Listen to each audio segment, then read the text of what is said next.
नमस्कार, मैं चमन प्रकाश। एक बार फिर मैं आप सभी के सामने एक ज्वलंत मुद्दा पास्टर को लेकर के मैं मौजूद हूं और आज हमारे साथ इन्हीं सब मुद्दे पे, चूँकि अभी हमने कुछ दिन पहले, एक दो रोज पहले हमने एक खबर दिखाई है कि पीड़िता की कहानी, उनके साथ कैसे एक पास्टर के द्वारा शोषण किया गया, कैसे उनके साथ अनाचार की घटना की गई और कैसे उनका गर्भपात कराया गया।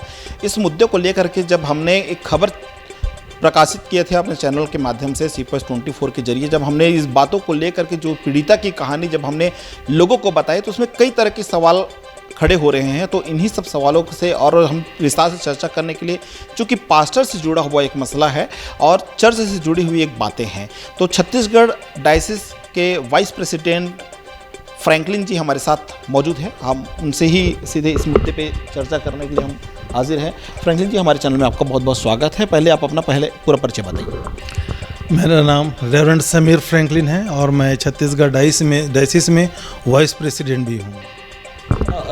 समीर जी, ये घटना एक पीड़िता के साथ अभी कुछ महीने पहले एक बलात्कार की घटना हुई है और उसके बाद उस पीड़िता का गर्भपात कराए जाने के मामला सामने आया है। मामला ऐसा था कि एक पास्टर के साथ उनका एक संपर्क हुआ, उनके नज़दीकी जाने के बाद उनके द्वारा एक पीड़िता को गर्भ किया गया। उसके बाद फिर उसके गर्भपात की घटना की गई।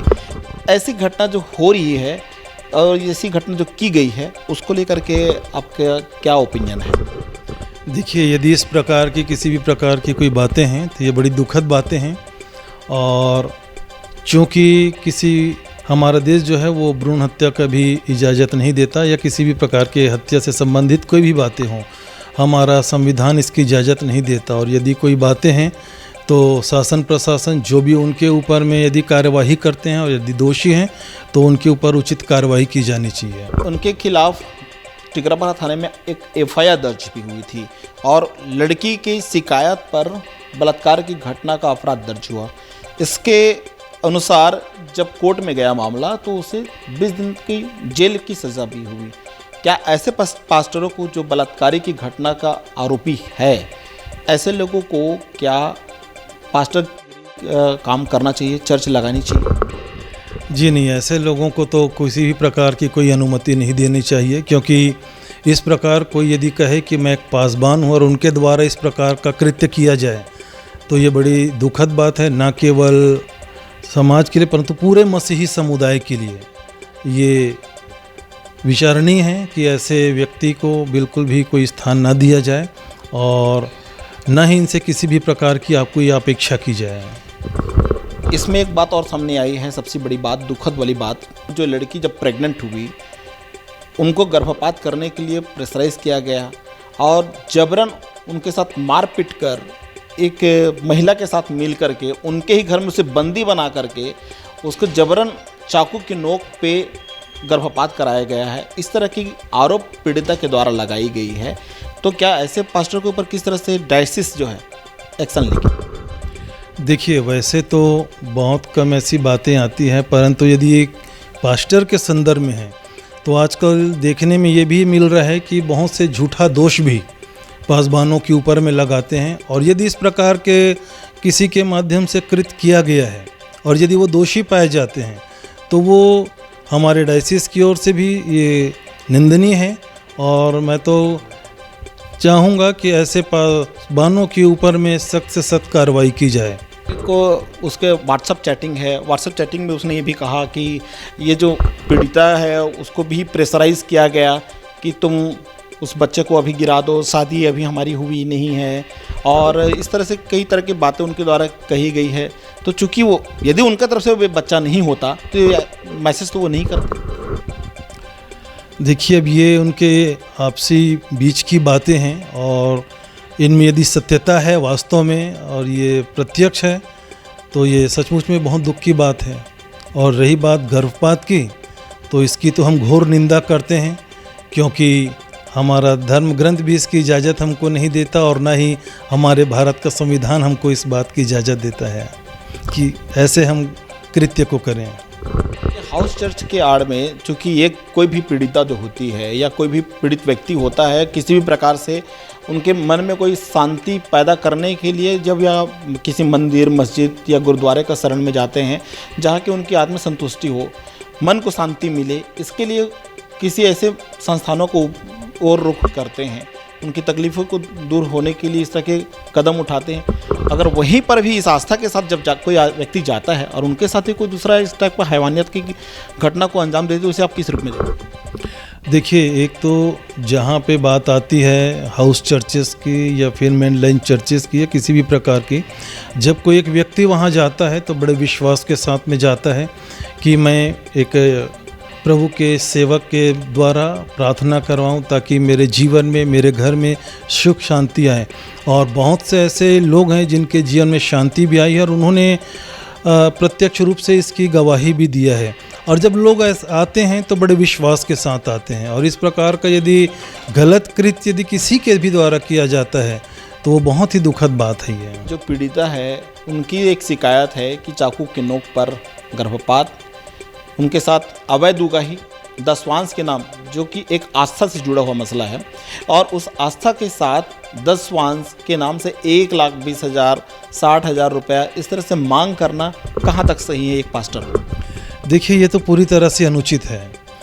दशवांश की बात जो हमें बाइबल सिखाती है वो हमारे स्वयं की इच्छा पे है, क्योंकि वो परमेश्वर का वचन हमें सिखाता है कि जो कुछ तुम्हारे पास है, जो मतलब हमारे पास है, हम उसमें से दशवांश अपने परमेश्वर की महिमा के लिए दें। तो वो हमारे स्वयं के ऊपर में होता है कि हम उसको देना, किसी भी प्रकार की बाध्यता नहीं है कि आपको उतना देना है। लेकिन यदि लोग परिश्रम करते हैं और जो आशीष उनको मिलती है तो उसमें से वो दशवांश अपने स्वयं की इच्छा से दे सकते हैं। मांगा जाना है, जो जिस तरह से बातें हुई है, मांगा गया, उसे प्रेशर किया गया, तो उसे आप कैसे देखते हैं? नहीं, ये तो बिल्कुल अनुचित है। आप किसी के ऊपर दबाव नहीं बना सकते, आप किसी को ऊपर प्रेशराइज नहीं कर सकते कि आपको 10% देना है या दशवांश देना है तो देना है, ऐसा नहीं है। अपने स्वयं की इच्छा से यदि वो देते हैं तो वो ग्रहण योग्य है, क्योंकि हम तो मनुष्य हैं, परमेश्वर देख रहा है, सारी सच्चाई को वो जानता है। इसलिए ऐसा नहीं है कि 10% ही हमको देना है, जैसा कि दबाव बनाकर यदि कोई मांगता है तो ऐसा नहीं है। लेकिन हाँ, एक ईश्वर की आशीष होती है जो हमको मिलता है, तो हमको जब बाइबल हमको सिखाती है तो दशवांश देना चाहिए। ये जो पास्टर है, क्योंकि एक पास्टर जो होता है काफ़ी एक सभ्य समाज से लोग उस नज़रों से देखते हैं कि वो हमारे लिए प्रेयर करने वाला व्यक्ति है, हमको शांति देने वाला, शांति का मैसेज देने वाला एक व्यक्ति उनको समझा जाता है, और उनके प्रति दूसरी एक आस्था की नज़रों से लोग देखते हैं। अगर खुद ऐसा पास्टर इस तरह से चीज़ें करता रहा, कई ऐसे उनके बारे में बहुत सारी ऐसी चीज़ें बताई गई हैं पीड़िता के द्वारा कि वो बहुत सारे से गलत हरकत करता था, गाली गलौज भी करता था, मारपीट भी करता था, चाकू छुरी के नोक में उसे गर्भपात कराने की बात सामने आई, और उनके साथ कई बार 1 साल तक लगातार अनाचार की घटना करते रहा, शादी का प्रलोभन देते रहा। तो इसे आप कैसे देखते हैं? चूँकि क्या एक इस तरह का कोई पास्टर को शोभा देती हैं क्या? जी नहीं, इस प्रकार की किसी भी बातें एक पासबान के जीवन में बिल्कुल भी शोभा नहीं देती, या मैं तो सीधे शब्दों में ये कहना चाहूँगा कि वो पास्टर ही नहीं है। क्योंकि एक पास्टर वो होता है जो ईश्वर की एक बुलाहट होती है, जिसके द्वारा वो अपना सब कुछ छोड़कर, त्याग कर उस सेवा के क्षेत्र में जाता है और अपने आप को उस सेवा के लिए समर्पित कर देता है दूसरों के लिए, ताकि वो उनके दुखों में उनके साथ खड़ा हो, उनके लिए जो बन सकता है वो करे। अब कुछ नहीं तो कम से कम प्रार्थना हम कर सकते हैं ताकि उनके जीवन में सुख शांति बनी रहे, जिस विश्वास से वो आते हैं, क्योंकि प्रतिफल देने वाला परमेश्वर है। हम केवल एक माध्यम है जो अपने परमेश्वर से प्रार्थना करते हैं उनके जीवन के लिए, ताकि जो समस्याएं हैं वो उनके जीवन से दूर हो। और यदि इस प्रकार कोई प्रलोभन देता और गलत काम करता है तो मैं तो यही कहना चाहूँगा कि वो पास्टर ही नहीं है। ऐसे पास्टर चूँकि अब जो गलत काम करने में वो साबित हो चुके हैं, उनके खिलाफ FIR भी दर्ज हुआ, वो जेल भी गए, तो इसको लेकर के डायसिस क्या कदम उठाने जा रही है? डायसिस ऐसे पासबानों के लिए उसकी घोर निंदा करती है और उनके ऊपर में हम उचित कार्रवाई करेंगे। क्या थानों में भी इस तरह के जो कृत्य करने वाले या चर्च लगाने वाले जो आरोपी वो पास्टर है उसके विरुद्ध एफआईआर दर्ज करने के लिए मांग आप लोग करेंगे कि उनके खिलाफ और जांच कर पड़ताल कर जो पीड़िता है उसके साथ क्या आप लोग खड़े हैं कि उनकी जो शिकायत है उस पर कार्रवाई हो? जी हाँ, हम यदि एक पीड़िता के साथ में हम खड़े हैं उनके दुखों में, और इस प्रकार की जो घटनाएं उनके साथ में घटी वो बहुत ही दुखद है, और हम बिल्कुल उनके साथ में हैं। हमारा डायसिस उनके साथ में है, वो जब चाहें हमारे पास आ सकती हैं हम मदद के लिए, और जो हमसे हमारे डायसिस से बनेगा हम उनकी सहायता जरूर करेंगे। पुलिस में भी आप लोग अपनी बात को लेकर के पीड़िता के साथ जाएंगे, क्या उनकी शिकायत दर्ज कराएंगे?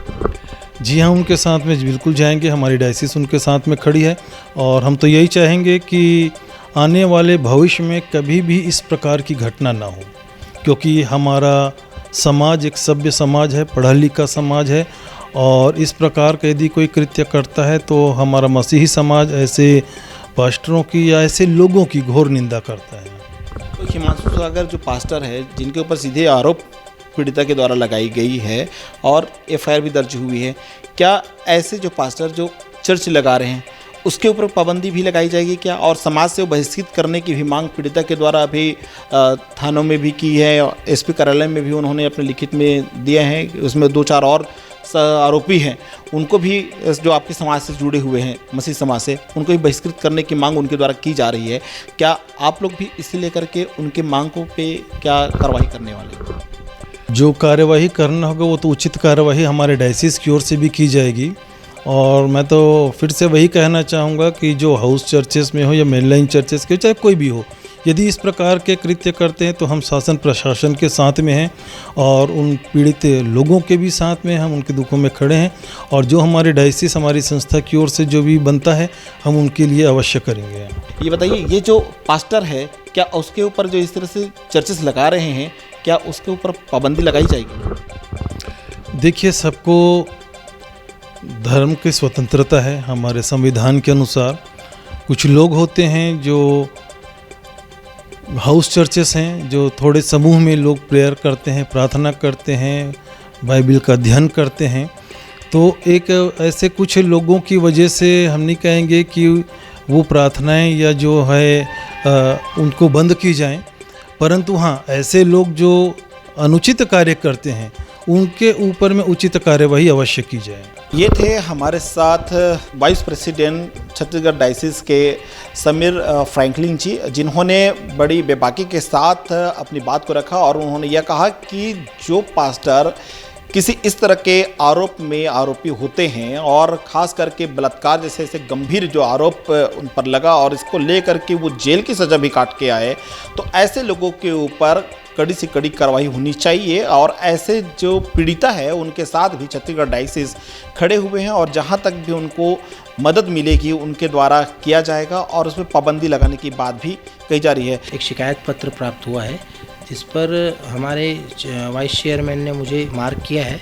इस पर मैं पढ़कर हम एक कमेटी का गठन करेंगे, क्योंकि ये हमारे यहाँ का सदस्य नहीं है, church of north India CNI का सदस्य नहीं है, और ये बता रहे हैं कि ये पास्टर हिमांशु सागर जो हैं, इनके नाम के सामने जो पास्टर नाम संबोधन आ रहा है, तो ये शायद मैं सोचता हूँ कि कोई होम चर्चेस के पास्टर हो सकते हैं।